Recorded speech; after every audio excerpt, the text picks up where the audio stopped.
Hello students, बच्चों, आज हमें DOE से वर्कशीट नंबर 38 मिली है और ये वर्कशीट आपकी टेक्स्ट बुक के chapter number 2 Nelson Mandela a long walk to freedom का कंटिन्यूएशन है। इससे पहले वाले हफ्तों में हम इसके 2 पार्ट्स पढ़ चुके हैं और आज हम इसका 3rd पार्ट पढ़ेंगे। बच्चों, स्टार्ट करने से पहले थोड़ा सा रिवाइज कर लेते हैं। नेल्सन मंडेला बच्चों साउथ अफ्रीका के प्रेसिडेंट थे जिन्होंने एक लड़ाई लड़ी, एक फ्रीडम फाइटर थे वो। और उन्होंने किस चीज की लड़ाई लड़ी बच्चों? रंग भेद की। उनकी अपनी कंट्री के अंदर गोरे और काले दोनों लोग हैं साउथ अफ्रीका में। तो जो वहां के गोरे लोग थे वो काले लोगों से रंग भेद किया करते थे, जिसे हम अपार्थाइड भी कहते हैं। तो जो ये अपार्थाइड है, इसके खिलाफ इन्होंने बहुत कुछ किया और एंड में आकर के इन्होंने अपने ब्लैक लोगों को इस ब्रूटल प्रैक्टिस से, इस बहुत ही गहरी और बुरी प्रैक्टिस से आज़ादी दिलवाई। चलिए अब आज का आगे का पोर्शन रीड करते हैं। Long walk to freedom is a autobiography of Nelson Mandela, who was the former South African president. Long Walk to Freedom, बच्चों ये एक बुक है जो कि ऑटोबायोग्राफी है नेल्सन मंडेला की खुद की। और ये जो चैप्टर है ये उसी में से थोड़ा सा एक पोर्शन निकाल के दिया गया है जिसमें स्पीच है उनकी, इनॉग्रेशन स्पीच, जब उन्होंने एज अ प्रेसिडेंट ओथ ली थी। This chapter is the extract from the long walk to freedom book. It includes the description of the inauguration ceremony and citations from his speech and about his journey to being a freedom fighter.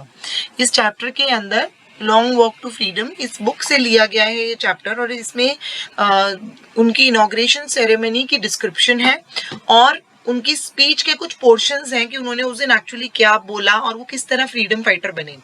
In South Africa brutal practice named apartheid was very popular in those days. उस time पर बहुत popular थी। It refer to the discrimination between people on the basis of their race and colour. Actually ये practice क्या थी कि रंग भेद किया जाता था, लोगों की रेस यानी काले गोरे का भेद किया जाता था, और वो किस रेस के हैं यानी कहाँ पैदा हुए हैं, उनकी एक्चुअली जाति क्या है उस टाइम पर। जाति इन द सेंस कि पूरी की पूरी रेस, ह्यूमन रेस की बात करें अगर, कि वो किस नस्ल के हैं, तो वो नस्ल और कलर के बेसिस पे भेदभाव किया करते थे। It was one of the most brutal societies in which dark skin people were deprived of their basic rights. ये एक बहुत अजीब सी सोसाइटी थी, ब्रूटल सोसाइटी थी, बहुत ही लोगों को परेशान किया हुआ था वहां पर काले लोगों को, क्योंकि उनको उनकी बेसिक राइट्स ही नहीं मिल रही थी। This lesson gives us an overview of the struggles of Mandela for making the society with no discrimination on the basis of their color, caste, race, age or gender. ये lesson हमें बताता है कि उन्होंने कितनी स्ट्रगल की अपनी society को रंग, कास्ट, नस्ल, उम्र, जेंडर के बेसिस से आजादी दिलवाने की। किस तरीके से इसमें भेदभाव किया जाता था, उस भेदभाव से आजादी दिलाने के लिए मंडेला ने क्या क्या किया। चलिए रीडिंग स्टार्ट करते हैं। In life every man has 2 obligations. Obligations to his family, to his parents, to his wife and children, and he has an obligation to his people, his country and his community. एक जिंदगी के अंदर इंसान की 2 duties होती हैं बच्चों, एक उसकी पर्सनल लाइफ और एक उसके देश की तरफ उसकी ड्यूटी होती है, उसकी कम्युनिटी की तरफ ड्यूटी होती है। ऑब्लिगेशन का मतलब होता है बच्चों ड्यूटी। तो एक इंसान की उसके परिवार, उसके पेरेंट्स, बीवी, बच्चों की तरफ ड्यूटी होती है, रिस्पॉन्सिबिलिटी होती है, और उसी तरह उसकी रिस्पॉन्सिबिलिटी होती है उसके अपने लोगों की तरफ, जिस समाज में वो रह रहा है उस समाज की तरफ, उस कम्युनिटी की तरफ और अपने देश के लिए। In a civil and humane society, each man is able to fulfill those obligations according to his own inclinations and abilities. एक सभ्य समाज के अंदर जहां पर इंसानों को बराबर का दर्जा मिलता है, ह्यूमेन सोसाइटी, हर इंसान, हर आदमी अपनी उस ऑब्लिगेशंस को, दोनों ऑब्लिगेशंस को पूरा कर पाता है अपनी काबिलियत और अपनी रुचि के अनुसार। जो उसकी इंक्लिनेशंस है यानी उसकी जो टेंडेंसी है कि भाई मुझे ये काम करना है, मुझे ये पसंद है, ये ना पसंद है, और उसकी काबिलियत में ये काम कर सकता हूँ, ये काम नहीं कर सकता हूँ, यानी अपनी चॉइस और अपनी एबिलिटी के हिसाब से जब कोई व्यक्ति अपना काम कर पाता है तो उसे ही हम एक सिविल और ह्यूमन सोसाइटी कहते हैं। But in a country like south Africa it was almost impossible for a man of my birth and color to fulfill both of those obligations. लेकिन साउथ अफ्रीका जैसी कंट्री के अंदर मेरे जैसे रंग और जिस रेस में मैंने जन्म लिया था, जिस नस्ल में मैंने जन्म लिया था, मेरे लिए वो इम्पॉसिबल था कि मैं अपनी ऑब्लिगेशंस को पूरा कर पाऊं। ये कौन कह रहा है बच्चों? नेल्सन मंडेला कह रहे हैं। In South Africa, a man of colour who attempted to live as a human being was punished and isolated. South Africa के अंदर काले लोग, a man of colour means जो ब्लैक लोग थे, अगर वो आजादी से जीने की कोशिश करते थे तो उनको पनिशमेंट दी जाती थी और उनको अलग कर दिया जाता था, बिल्कुल अलग, समाज से अलग कर दिया जाता था। I was born free, free in every way that I could know. मैं आजाद पैदा हुआ था, हर तरीके की आजादी थी जो मैं उस समय सोच सकता था। Free to run in the fields near my mother's hut, free to swim in the clear stream that ran through my village, free to roast mealies under the stars and ride the broad backs of slow moving bulls. उस time पर उस बच्चे के लिए आजादी का क्या मतलब था बच्चों? खेतों में भागना, अपनी माँ की झोपड़ी के पास जाके पानी में, नदी में तैरना, जो उसके गांव से धारा बहती थी उस धारा में तैरना। मिलीज बच्चों एक तरीके का क्रॉप होता है जो ऐसे ही खेतों में उग जाता है और उसको उखाड़ के लोग भून भून कर खाते हैं, साउथ अफ्रीका में स्पेशली। तो रोस्ट मिलीज, वो रात को तारों के नीचे बैठकर आग जला के उन मिलीज को रोस्ट करके खाना। साथ ही साथ बड़े बड़े बुल्स जो सांड होते हैं उनकी कमर पर बैठकर सवारी करना, उनके ऊपर बैठकर सवारी करना, ये सब आजादी थी उनके लिए। It was only when I began to learn that my boyhood freedom was an illusion. उसके बाद मुझे अचानक ये कब रियलाइज हुआ कि मेरा बॉयहुड, जब मैं लड़कपन में था, मैं जब बच्चा था, जो आजादी में जी रहा था, वो एक इल्यूजन थी, दिखावा था, झूठ था। When I discovered as a young man that my freedom had already been taken from me, that I began to hunger for it. जब मैं जवान हुआ और मुझे ये रियलाइज हुआ कि मुझसे मेरी आजादी छीन ली गई है और अब मुझे उस आजादी की भूख हो गई थी, मतलब अब मुझे वो आजादी चाहिए थी। At first, as a student, I wanted freedom only for myself, the transitory freedoms of being able to stay out at night, read what I pleased and go where I chose. सबसे पहले जब मैं student था, boyhood के बाद student वाली life में आया, तो उस टाइम पे मुझे फ्रीडम क्या लगती थी कि मुझे अपने लिए आजादी चाहिए, ट्रांजिटरी फ्रीडम्स चाहिए। What is transitory freedom? Transitory freedom यानी बच्चों टेम्पररी फ्रीडम चाहिए। वो उस टाइम के लिए उनको तो परमानेंट लगती थी, बट एक्चुअली वो टेम्पररी फ्रीडम थी जो उनको चाहिए थी। किस लिए चाहिए थी ट्रांजिटरी फ्रीडम? ताकि वो रात को अकेले बाहर जा सके, जो वो पढ़ना चाहते हैं वो पढ़ सकें, और जहां भी वो जाना चाहते हैं अपनी चॉइस से वो वहां जा सकें।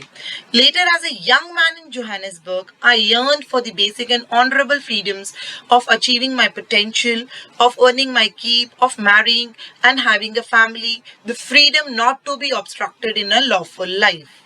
जब वो एक यंग मैन की एज में आए जोहानिसबर्ग में, तो उनको क्या लगने लगा कि बेसिक और ऑनरेबल राइट्स मिलनी चाहिए उनको, ताकि वो अपने पोटेंशियल को अचीव कर सके, अपने हिसाब से अपनी एबिलिटीज को डेवलप कर सके, अपना कमाई अपनी पास रख सके, अपनी पसंद से शादी कर सके और बच्चे रख सके, और एक लॉफुल लाइफ जो वो जी रहे थे, यानी जो एक उनको उनके ड्यूटीज और रिस्पॉन्सिबिलिटीज और राइट्स उनको मिली हुई थी, उसके हिसाब से जो वो जीवन जी रहे थे, उससे उनको रोका ना जाए।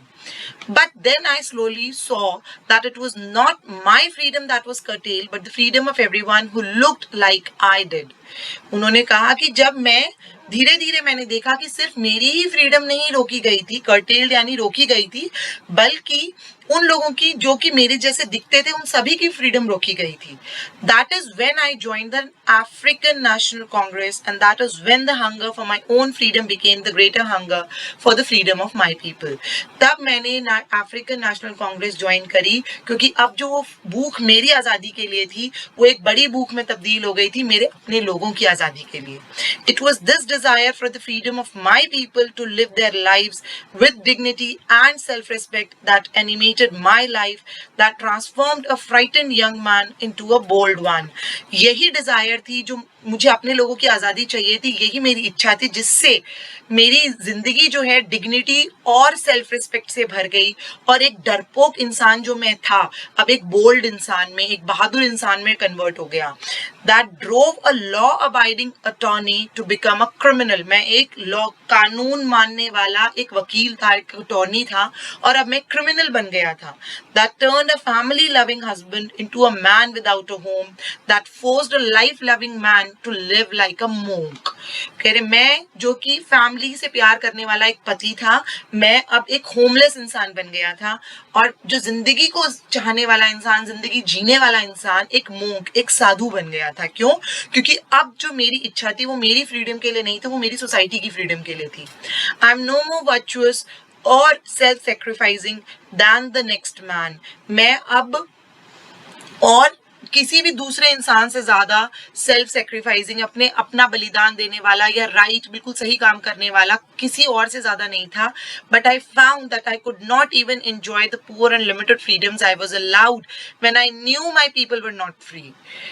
लेकिन मुझे अब ये पता चला कि मैं अब वो छोटी छोटी आजादियां भी खो चुका हूं जो मुझे मिलती थी जब मुझे पता था कि मेरे लोग फ्री नहीं है, लेकिन मैं लॉ को मान के चलता था। अब वो आजादी भी मुझसे छिन गई है। Freedom is indivisible. Nelson Mandela कह रहे हैं बच्चों कि फ्रीडम जो है वो बांटी नहीं जा सकती, कि तुमने किसी को दे दी किसी को नहीं दी। It is indivisible. अगर फ्रीडम है तो सबके लिए है, अगर नहीं है तो किसी के लिए नहीं है। The chains on any one of my people were the chains on all of them. यानी अगर एक को बंधक बनाया गया है, एक के ऊपर आजादी रोकी गई है, तो उस सभी की आजादी रोकी जाती है। The chains on all of my people were the chains on me. और अगर सभी के ऊपर वो चेन्स है तो मेरे ऊपर भी वो चेन्स है। I knew that the oppressor must be liberated just as surely as the oppressed. वो कहते हैं मुझे मालूम है कि जो दबाने वाला है, भेदभाव करने वाला इंसान है, उसको भी आजादी की जरूरत है। लिबरेटेड यानी आजादी की जरूरत है, क्योंकि वो भी उतना ही बंधन में है जितना कि एक स्लेव या जिसको बंधक बनाया गया है वो है। क्यों? क्योंकि जो किसी को परेशान करता है बच्चों, किसी के साथ भेदभाव करता है, वो अपनी मानसिकता, नफरत और अपनी जो उसके पूर्व थॉट्स हैं, प्रायर थॉट्स हैं, अपनी उसके प्रेजुडिस हैं, उसका बंधक है वो। उसकी अंदर जो नफरत पल रही है, उसने उसको इतने कस के पकड़ा हुआ है कि वो सामने वाले की आजादी तक रोक देता है। तो यानी जो भेदभाव कर रहा है उसको भी तो आजादी की जरूरत है। A man who takes away another man's freedom is a prisoner of hatred. He is locked behind the bars of prejudice and narrow mindedness. The oppressed and the oppressor alike are robbed of their humanity. और जब कोई oppressor oppressed लोगों को परेशान करता है या किसी को ऑप्रेस करता है, तो दोनों ही अपनी इंसानियत को खो देते हैं, क्योंकि एक की तो छीन ली गई इंसानियत, और जिसने छीनी वो भी तो एक्चुअली अपनी इंसानियत खो ही रहा है, तभी तो दूसरे की इंसानियत छीन रहा है। चलिए बच्चों, अब क्वेश्चन आंसर्स की तरफ बढ़ते हैं। What are the obligations that every man has in life? उसको एक आदमी की जिंदगी में क्या obligations होती हैं? मैंने आपको बताया बच्चों, in life man has twin obligations. One obligation is towards his family, parents, wife and children. The other obligation is towards his people, community and country. Why was it impossible for a man of Mandela's birth and color to discharge his obligations? Mandela जिस रंग के थे, black थे, और जिस नस्ल में वो पैदा हुए थे, जहां वो पैदा हुए थे, उनके लिए इम्पॉसिबल क्यों था कि वो अपनी ड्यूटीज को परफॉर्म कर पाए? क्यों?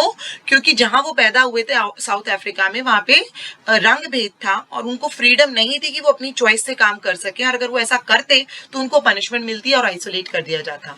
Mandela was a black born in Africa where apartheid was prevalent. He did not have freedom to live his life as per his choice. Any black who tried to live life of his choice would be punished and isolated.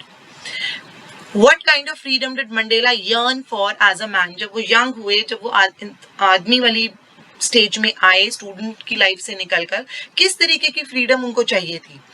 Mandela yearned for basic and honorable freedom. Sorry बच्चों, यहाँ word miss हो गया है, सभी बच्चे लिख लेंगे। Freedom of achieving his potential, of earning his keep, of marrying and keeping a family, not to be obstructed in lawful life. Mandela चाहते थे एक बेसिक और ऑनरेबल फ्रीडम। बच्चों दोबारा रिपीट कर रही हूं, यहाँ पर आप लिख लेंगे freedom, freedom of achieving his potential, कि वो अपना पोटेंशियल जो है अचीव कर पाए, earning his keep and marrying and keeping a family, और साथ ही साथ वो अपनी जो लॉफुल लाइफ जी रहे हैं उसमें उनको कोई रोका टोका ना जाए। Why did Mandela join? The question 4 है बच्चों, why did Mandela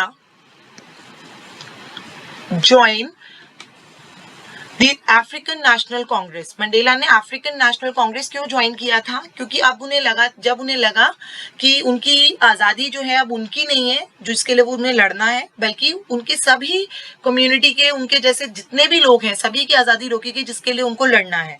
तो उन्होंने अफ्रीकन नेशनल कांग्रेस ज्वाइन की ताकि वो लड़ पाए अपने और अपने लोगों की आज़ादी के लिए, और ऐसा पॉसिबल हो पाए कि उनके लोग डिग्निटी और सेल्फ रिस्पेक्ट से जी पाए। Mandela realized that it was not only his freedom that was being curtailed in South Africa, but every black's freedom was obstructed.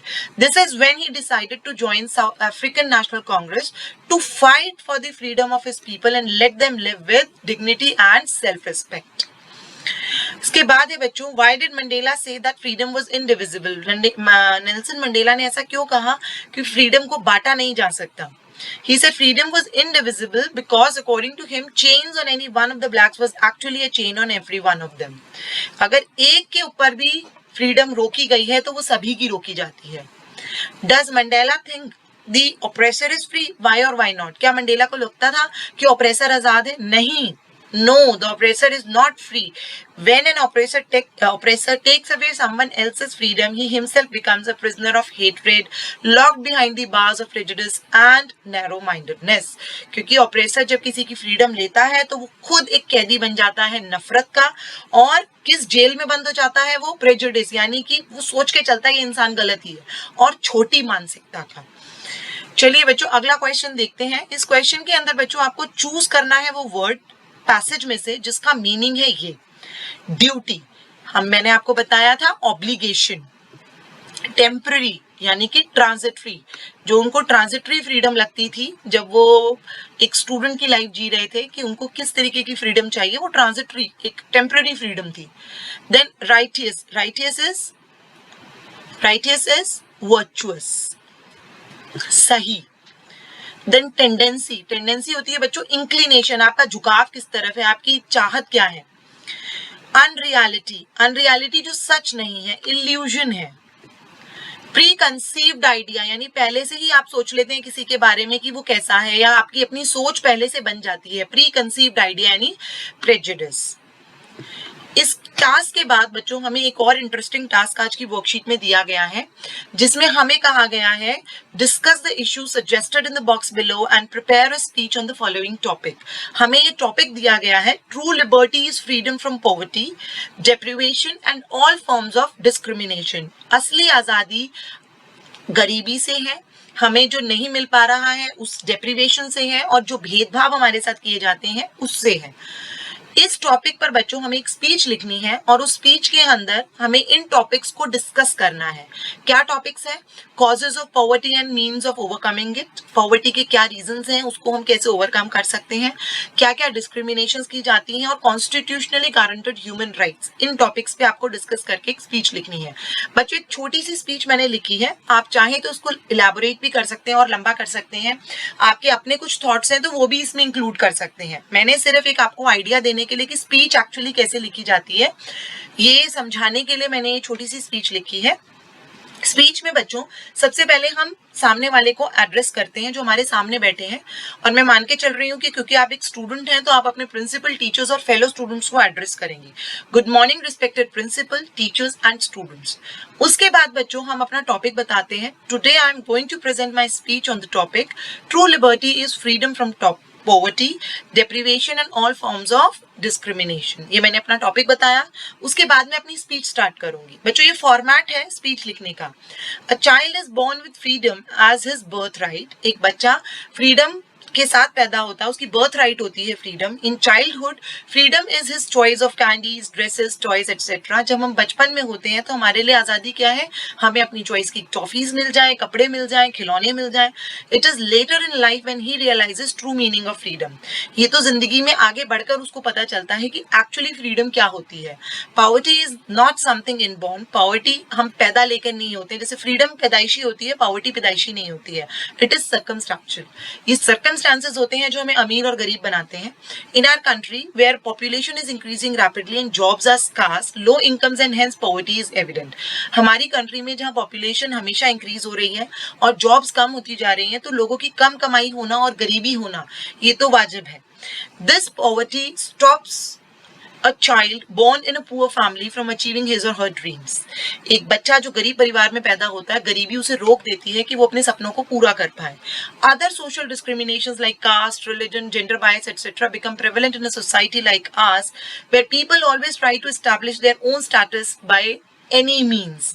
हमारी सोसाइटी के अंदर और भी सोशल डिस्क्रिमिनेशन है, जैसे धर्म का भेद, जाति का भेद, कास्ट का भेद, लड़का और लड़की का भेद, और जहां हमारे समाज के अंदर, हमारी सोसाइटी के अंदर हर कोई अपना वर्चस्व बिल्कुल ऐसे साबित करना चाहता है, बिठाना चाहता है, अपना स्टेटस बनाना चाहता है, चाहे वो उसके पास एजुकेशन ना हो, लेकिन अगर वो ब्राह्मण है तो ही से मैं ब्राह्मण हूँ, तो मेरा तो वर्चस्व ऊंचा ही है. तो इस तरीके से जहाँ हर कोई अपनी अपनी, जिससे मेल्स हैं, फीमेल्स हैं, अपनी पावर दिखाना चाहता है हमारी सोसाइटी के अंदर, तो ये तो जो सोशल डिस्क्रिमिनेशन है ये प्रेवलेंट होंगे ही होंगे. In such conditions a child who was born free but changed by the circumstances in society learns true meaning of society. और ऐसे सर्कमस्टांसेस में वो जो बच्चा आजाद पैदा हुआ था वो फ्रीडम का सही मतलब समझ पाता है. Leaders of our country should increase number of jobs, promote skilled labor, provide education and support each and every child who wants to be free from the obstructions. हमारे देश के लीडर्स को क्या करना चाहिए? जॉब्स बढ़ानी चाहिए, स्किल्ड लेबर बढ़ानी चाहिए, प्रमोट करना चाहिए उनको, लोगों को एजुकेशन देनी चाहिए और हर उस बच्चे की मदद करनी चाहिए जो आज़ादी चाहता है. किससे? इस सब डिस्क्रिमिनेशन से. Indian constitution guarantees human rights, but it is the duty of every individual to ensure that everyone enjoys these rights in true sense. हमारा कॉन्स्टिट्यूशन, हमारा संविधान हमें ह्यूमन राइट्स देता है, लेकिन ये हमारी खुद की ड्यूटी है कि हम ये इंश्योर करें, पक्का करें कि हम और हमारे आसपास जितने भी लोग हैं उनको उनकी फ्रीडम राइट्स, ह्यूमन राइट्स सही ढंग में मिलें. यानी हम खुद हमारे अपने आप किसी के साथ डिस्क्रिमिनेशन ना करें, किसी के साथ भेदभाव ना करें, डिस्क्रिमिनेशन ना करें, तभी तो सामने वाला अपनी ह्यूमन राइट्स को एंजॉय कर पाएगा. We got our freedom from the British rule in 1947, but we need freedom from poverty, social discrimination, gender bias and our own narrow mindedness. हमें आज़ादी मिल गई थी ब्रिटिश रूल से 1947 में, लेकिन अब हमें आज़ादी चाहिए गरीबी से, सोशल डिस्क्रिमिनेशन, जेंडर बायस और नैरो माइंडेडनेस से. We have to fight one more freedom struggle. हमें एक और आज़ादी की लड़ाई लड़नी होगी. इस बार किससे लड़नी होगी? This time to liberate us from ourselves. इस बार हमें आजादी चाहिए, अपने आप से चाहिए, क्योंकि हमारी मानसिकता ही हमें आजाद नहीं होने दे रही है. हम मेहनत नहीं करना चाहते, इसलिए हम पॉवर्टी से निकल नहीं पा रहे हैं, हमें अपॉर्चुनिटीज नहीं मिल पा रही हैं, इसलिए हम अपनी सिंबल, अपने स्टेटस को इंप्रूव नहीं कर पा रहे हैं, हम एजुकेशन नहीं ले पा रहे हैं. तो हमें अपने आप से ही आजादी चाहिए. This will be true liberty and true independence. ये होगी सच्ची फ्रीडम और सच्ची आजादी. अब बच्चों अपनी वर्कशीट्स को पूरा करेंगे और अपनी टीचर्स के साथ शेयर करेंगे.